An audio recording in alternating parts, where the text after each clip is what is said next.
Asia কাপে পাকিস্তানের বিপক্ষে ভারতের খেলার সিদ্ধান্তে ক্ষোভ প্রকাশ করেছেন ভারতের সাবেক অধিনায়ক মোহাম্মদ আজহারউদ্দিন। বিসিসিআইয়ের এমন সিদ্ধান্ত দ্বৈত নীতির পরিচায়ক বলছেন ভারতের সাবেক এই ক্রিকেটার।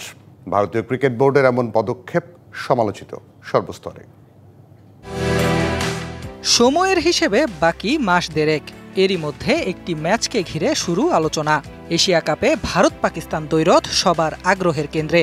14 সেপ্টেম্বর দুই চিরপ্রতিদ্বন্দ্বীর লড়াই, যে দ্বৈরথ উত্তাপ ছড়াচ্ছে এখন থেকেই।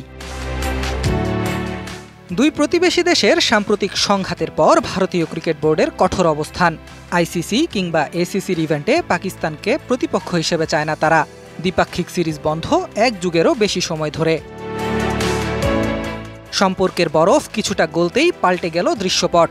2025 এশিয়া কাপে পাকিস্তানের বিপক্ষে খেলবে ভারত। বিসিসিআই এর সবুজ সংকেতের পর নির্ধারিত হয়েছে সূচি, যেখানে ভারত পাকিস্তান গ্রুপ সঙ্গী।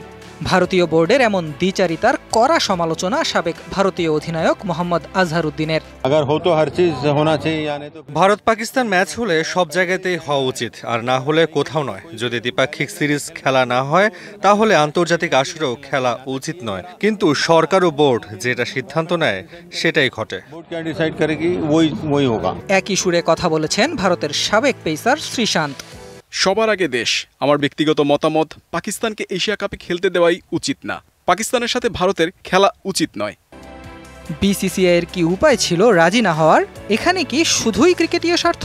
আদতে সেটা নয়। ভারত পাকিস্তানের ম্যাচ মানেই বড় অঙ্কের অর্থপ্রাপ্তি, যার সবশেষ প্রমাণ 2025 champions trophy. Bharat Pakistan match চলাকালীন প্রতি 10 সেকেন্ড বিজ্ঞাপন দেখানোর জন্য সম্প্রচারকারী সংস্থাকে গুনতে হয়েছে 50 লাখ টাকা।